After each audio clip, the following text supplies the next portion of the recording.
50% of the seats in private medical colleges, and the state government fee may be levied to this 50% of MBBS seats, while the other 50% to be decided in consultation with the fee regulatory committee of each of the states.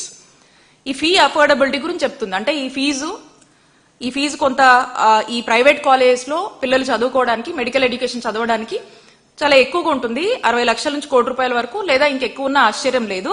కానీ ఈ government వచ్చేసరికి ఏదైతే ప్రతి state కి వాళ్ళ దగ్గర fee వాళ్ళకు ఉంటుంది.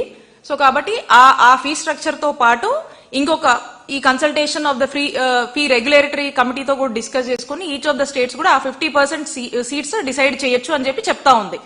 అలాగే దీంట్లో స్పెసిఫిక్ గా ఒక రీఐటరేట్ చేస్తున్నటువంటి పాయింట్ ఏంటంటే, the committee రీఐటరేట్స్ it's recommendation that the ministry in collaboration with states consider need based scholarship to deserving students. Other suggestive options that can be explored are running the medical college and hospital on a PPP model, giving tax benefits to company or group or private group that comes in. ఇక్కడ వీళ్ళు స్పష్టంగా చెప్తుంది ఏంటంటే, the committee రీఐటరేట్స్ it's recommendation అని చెప్తూ ఏమంటుంది, medical education ని encourage చేయడానికి, దాన్ని ఎక్స్ప్లోర్ చేయడానికి కానీ ఎంకరేజ్ చేయడానికి కానీ ఈ చదువులు చదివేటువంటి విద్యార్థులకు అవసరమైతే డిజర్వింగ్ స్టూడెంట్స్ కి సెంట్రల్ మినిస్టరు, సెంట్రల్ గవర్నమెంట్ అలాగే స్టేట్ గవర్నమెంట్ రెండు కూడా కలిపి పనిచేసి అవసరమైతే ఆ డిజర్వింగ్ స్టూడెంట్స్ కి ఈ మెడికల్ ఎడ్యుకేషన్ చదువుకోవడానికి ఎంకరేజ్ చేద్దాం అనేటువంటి ఆలోచనని రికమెండ్ చేస్తూ చెప్తుంది. అండ్ రెండోది ఇందులో చెప్పినటువంటి పాయింట్, ఒకవేళ బట్ పరిస్థితి అయితే, ఇక ఏ ఆప్షన్ లేకపోతే, ఆ రాష్ట్రంలో ఆ మెడికల్ సీట్లు తక్కువ ఉండి ఆ మెడికల్ కాలేజ్ కూడా లేనటువంటి పరిస్థితుల్లో ఉంటే ఆ రాష్ట్రంలో అట్రాక్ట్ చేయడానికి, ఇంకా వైద్య విద్యని పెంపొందించడానికి అవసరమైతే ప్రైవేట్ వాళ్ళని పిలిచి పీపీపీ విధానంలో వాళ్ళని లేనటువంటి పక్షాన, స్టేట్ ఖర్చు పెట్టలేనటువంటి పక్షాన ఉంటే వచ్చి అప్పుడు ఆ ఆలోచనని చూడండి అని చెప్పి ఇందులో స్పష్టంగా చెప్తా ఉంది.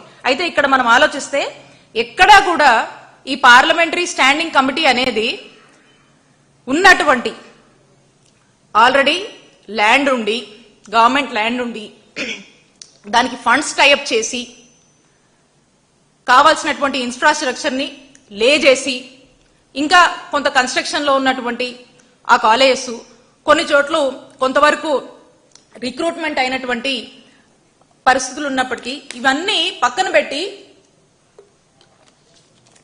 ఎక్కడ కూడా ఇవి పీపీపీకి ఇవ్వమని ఎక్కడా కూడా ఈ కమిటీ రికమెండేషన్స్ లో లేవు. ఇది చంద్రబాబు నాయుడు గారికి కానీ ఈ కూటమి ప్రభుత్వం కానీ ఏమర్థమైందంటే, ఇక ఇదేదో ఆ కమిటీ వచ్చేసి పీపీపీకి ఇవ్వమంది అంటే ఉన్నటువంటి ఇన్ఫ్రాస్ట్రక్చర్ ని, ల్యాండ్ ని, గవర్నమెంట్ ల్యాండ్ ని, ప్రజల ఆస్తిగా ఉన్నటువంటి ఈ మెడికల్ కాలేజ్, ఈ 10 మెడికల్ కాలేజ్ ఏవైతే ఉన్నాయో ఇవన్నీ కూడా ఉన్న పనంగా గవర్నమెంట్ నడపొద్దు, ఇవన్నీ తీసుకెళ్లి ప్రైవేటైజేషన్ అని చెప్పేసి ఎవరో ఒక థర్డ్ పార్టీకి ఇవ్వండి, ఇచ్చి అక్కడ నడపండి అని చెప్పి ఎక్కడ కూడా ఈ కమిటీలో చెప్పలేదు. మరి ఇది చెప్పకుండా వీళ్ళు మాత్రము, చంద్రబాబు నాయుడు గారు మాత్రము వాళ్ళు చెప్పిందని లేనిపోని అబద్దాలని, లేనిపోని ఒక ఫాల్స్ ఇన్ఫర్మేషన్ ని, లేనిపోని ఒక ఫాల్స్ ప్రాపగాండాన్ని ప్రజల్లోకి పంపించేటువంటి ప్రయత్నం చేస్తా ఉన్నారు. కాబట్టి నేను చెప్తా ఉన్నా చంద్రబాబు నాయుడు గారికి,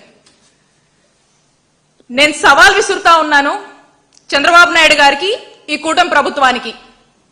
ప్రభుత్వంలో ఉన్నటువంటి, ప్రభుత్వ మెడికల్ కాలేజ్ గా ఉన్నటువంటి ఈ కాలేజెస్ ని పీపీకి ఇవ్వమని ఎక్కడైనా ఈ రిపోర్ట్ లో ఈ కమిటీ రికమెండ్ చేసిందా?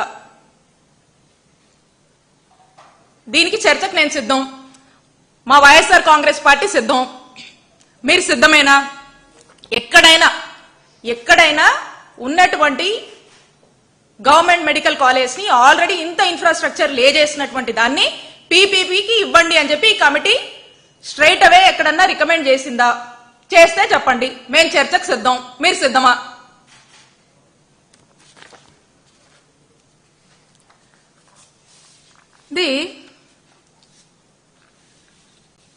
వీళ్ళు రన్ చేయాల్సినటువంటి అవసరము లేదని వీళ్ళు వచ్చిన దగ్గర నుంచి చూస్తా ఉన్నాం. చంద్రబాబు నాయుడు గారు వాళ్ళ అధికారంలోకి వచ్చిన దగ్గర నుంచి కూడా ఈ మెడికల్ కాలేజ్ విషయంలో ఓ స్టాండ్ తీసుకున్నారు. ఇది జగన్మోహన్ రెడ్డి గారు తీసుకొచ్చారు. ఈ జగన్మోహన్ రెడ్డి గారు తీసుకొచ్చిన